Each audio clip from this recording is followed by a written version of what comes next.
अस्सलाम वालेकुम वरहमतुल्लाहि वबरकातुहू। मुअज़्ज़ज़ नाज़रीन, उम्मीद है आप सब बहुत खैरियत के साथ होंगे और इस गर्म मौसम में अपना बहुत सारा और अपने प्यारों का ख्याल भी रख रहे होंगे।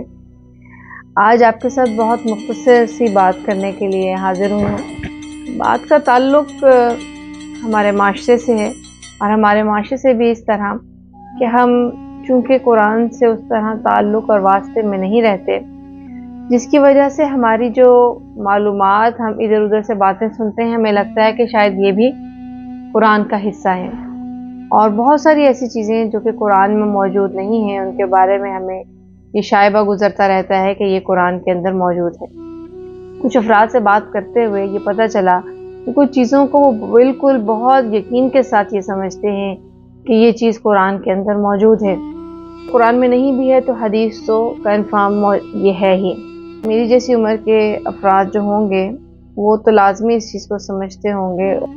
हम सब ने जवाद अहमद का एक गाना सुना होगा जिसमें वो कहता है, ऐ इब्ने आदम, एक तेरी चाहत है और एक मेरी चाहत है, पर होगा वही जो मेरी चाहत है। बस अगर तूने अपने आप को सुपुर्द कर दिया उसके जो मेरी चाहत है, तो मैं बख्श दूंगा तुझको वो भी जो तेरी चाहत है। पर अगर तूने नाफरमानी की उसकी जो मेरी चाहत है, तो मैं थका दूंगा तुझको उसमें जो तेरी चाहत है। फिर वही होगा जो मेरी चाहत है। तो इस तरह एक गाने के अंदर उसने आगाज़ यहाँ से किया और फिर वो कहता है, अल्लाह मेरे दिल के अंदर, मैं मोमिन मस्त कलंदर। यानी गाना तो वो इस तरह का था। उसे गाना कहना चाहिए या नहीं, या जो भी, अल्लाह के लिए उसने अपनी तरफ से अपने जज्बात का इजहार किया। लेकिन उससे माशरे में इतनी इस गलतफहमी का रिवाज हुआ कि शायद ये हदीस है या ये जो कहना है ये अल्लाह की तरफ से हदीस कुदसी ही बयान हो रही है। तो यहाँ तक तो चले बात फिर भी कुछ काबिल कबूल थी, लेकिन जब मैंने ये सुना कि कुछ इसको कुरान का हिस्सा समझा जा रहा है, तो मैंने इसके बारे में सर्च की कि देखा जाए कि ये कहाँ पे हदीस मौजूद है, जिसको मैं भी हदीस कुदसी ही समझ रही थी कि शायद ये वाकई के सही मुस्तनद किताबों में मौजूद होगी। लेकिन जब मैंने इसको देखा तो मुझे पता चला कि ये मुस्तनद उस तरह की सहासिता के अंदर मौजूद हदीस नहीं है, बल्कि इसको हकीम तिरमिज़ी हैं, उन्होंने अपनी किताब में इसका ज़िक्र किया है। और इसके अलावा जो है वो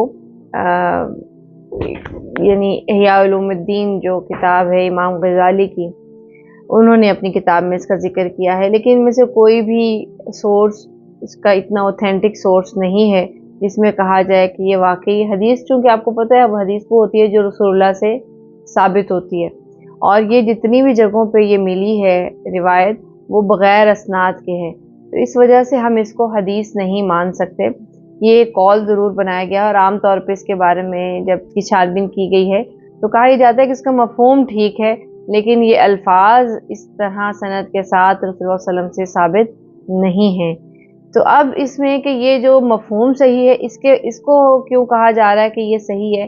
क्योंकि कुरान पाक में अल्लाह ताला ने इरशाद फरमाया है सूरह तकवीर के अंदर, आयत नंबर 29 है, वमा तशाऊना इल्ला अन यशा अल्लाहु रब्बुल आलमीन। यानी तुम नहीं चाह सकते, तुम्हारी मशीयत काम नहीं कर सकती मगर तभी जब तक अल्लाह रब्बुल आलमीन न चाहे, उसकी मशीयत ना हो। तो इसकी वजह से इसके मफ़हूम को कहा जाता है कि ठीक है, लेकिन अल्फाज के एतबार से इसकी कोई सनद साबित नहीं है। तो इसको हदीस और चे जाए कि कुरान का हिस्सा समझना कतई गलत है, हमें इससे बचना चाहिए। अच्छा जी, अब आ गई बात मशीयत की। बहुत वसी टॉपिक, मैं मुख्तसरन सिर्फ इतना कहना चाहूँगी कि अल्लाह की मशीयत या अल्लाह की मर्ज़ी जो है वो क्या होती है। अल्लाह की मर्ज़ी, और यानी इस लफ्ज़ को अगर आप देखें ना, यशा जो फ़ेल है वो चाहता है, यशाओ, ये कुरान में मतलब सैकड़ों बार इस्तेमाल हुआ है, मुख्तलिफ मौक़े पे इस्तेमाल हुआ है। कहीं वो बंदे की तरफ से, कहीं वो अल्लाह की तरफ से। की चाहत है क्या, अल्लाह की मशीयत है। तो उसमें अगर हम देखें तो हमें पता चलता है कि अल्लाह कहता है कि जो अल्लाह की मशीयत या अल्लाह की जो चाहत है, अल्लाह जो करना चाहते हैं, उस अल्लाह को रोकने वाला कोई नहीं है। वो सिर्फ खुद ही अल्लाह की ज़ात है जो अपनी मशीयत को बदल सकती है, रोक सकती है, یا جو بھی اس کے بارے میں فیصلہ کر سکتے ہیں۔ اللہ کے سوا اللہ نے یہ اختیار کسی کو نہیں دیا کہ کوئی اس کی اس مشیت کو بدلنے والا ہو۔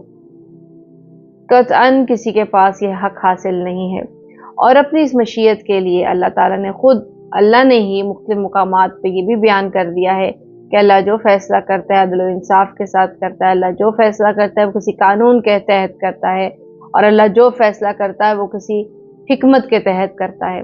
تو اللہ کی مشیت جو ہے اللہ نے اس کو باؤنڈ کیا ہے کہ وہ کسی قانون، کسی حکمت، کسی عدل و انصاف کے دائرے میں رہ کر ہوگی۔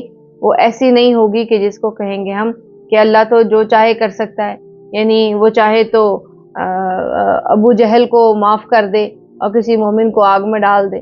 اب بلا شبہ اللہ کر سکتا ہے، لیکن سوال یہ پیدا ہوتا ہے کہ اللہ ایسا کرے گا؟ کیونکہ اللہ تعالیٰ نے خود کچھ قوانین اپنی ذات کے اوپر لاگو کیے ہوئے ہیں۔ سورہ انعام کی آیت نمبر 54 اگر میں آپ کے سامنے رکھوں تو آپ دیکھیے کہ اس میں اللہ تعالیٰ کیا فرما رہے ہیں۔ اللہ تعالیٰ فرماتے ہیں اعوذ باللہ من الشیطان الرجیم بسم اللہ الرحمن الرحیم وَإِذَا جَاءَكَ الَّذِينَ يُؤْمِنُونَ بِآيَاتِنَا فَقُلْ سَلَامٌ عَلَيْكُمْ كَتَبَ رَبُّكُمْ عَلَى نَفْسِهِ الرَّحْمَةَ أَنَّهُ مَنْ عَمِلَ مِنْكُمْ سُوءًا بِجَهَالَةٍ ثُمَّ تَابَ مِنْ بَعْدِهِ وَأَصْلَحَ فَأَنَّهُ غَفُورٌ رَحِيمٌ۔ دیکھیں کہ رسول اللہ صلی اللہ علیہ وسلم سے کہا جا رہا ہے کہ جب آپ کی بارگاہ میں وہ افراد آتے ہیں جو ہماری آیات پر ایمان لاتے ہیں تو ان کو کہہ دیجئے، کیا کہہ دیجئے؟ سلام علیکم، تم پر سلامتی ہو۔ کس بات پر؟ کہ تمہارے رب نے اپنی ذات پر رحمت کو فرض کیا ہوا ہے۔ کاتب علی نفسہ الرحمہ، کاتب ربکم علی نفسہ الرحمہ، کہ اس رب نے اپنے اوپر رحمت کو فرض کیا ہوا ہے، لازم قرار دیا ہوا ہے۔ تو جو بھی تم میں سے غلطی سے کوئی برائی کر بیٹھتا ہے تو اور اس کے بعد وہ توبہ بھی کر لیتا ہے اور وہ درستگی کر لیتا ہے، 3 درجات ہیں جو کہ میں نے پہلے بھی ایک ویڈیو کے اندر توابین میں اس کو بہت وضاحت کے ساتھ بیان کیا ہے۔ تو کہا کہ اللہ تعالیٰ جو ہے پھر غفور الرحیم ہے، وہ معاف بھی کرتا ہے، وہ مغفرت کرنے والا بھی ہے اور رحم کرنے والا بھی ہے۔ تو یعنی دیکھیں کہ یہاں پہ اللہ تعالیٰ کہہ رہے ہیں کہ رحمت جو ہے وہ میرے اوپر واجب ہے۔ اب وہ کسی باہر کی بیرونی ذات نے تو اللہ پر واجب نہیں کی، یہ اللہ تعالیٰ نے خود ہی اپنے اوپر اس رحمت کے جذبے کو اتنا فوقیت دی ہے۔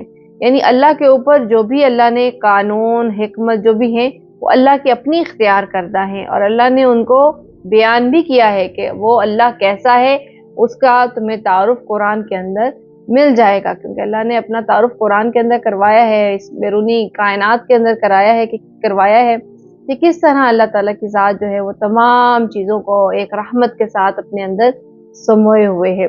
ساتھ ہی میں آپ سب سے اجازت چاہتی ہوں اور امید کرتی ہوں کہ ہم جب بھی قرآن سے متعلق یا اپنے شاعر سے متعلق کوئی بات سنیں گے تو اس کو ایک دفعہ ویریفائی کرنے کی کوشش ضرور کریں گے کہ اللہ تعالیٰ نے یہ یا اللہ کے رسول پاک صلی اللہ علیہ وسلم نے یہ بات ہم سے ارشاد فرمائی ہے یا نہیں فرمائی۔ ہم بغیر اس کی چھان بین کیے، بغیر کسی ریفرنس کو دیکھے اس کو آگے منتقل کرنے والے نہیں بنیں گے۔ اور یہ میری درخواست تو میڈیا والوں سے بہت زیادہ ہے کہ ان کا اثر و رسوخ بہت زیادہ ہوتا ہے۔ تو ایسی آیات، ایسے مفاہیم، ایسی احادیث یا اقوال، جو بھی چیز جہاں سے لی گئی ہے اس کو کم از کم اس کا ریفرنس ضرور دیا جائے، تاکہ عامت الناس یا جو لوگ ہیں، عوام ہے، وہ اس کو پڑھ کے اپنے ذہن میں مسکنسیپشن کا شکار نہ ہو، وہ اس کو غلط کوڈ کرنے کی طرف نہ جائے۔ اسی درخواست کے ساتھ آپ سب سے اجازت چاہتی ہوں۔ السلام علیکم ورحمۃ اللہ وبرکاتہ۔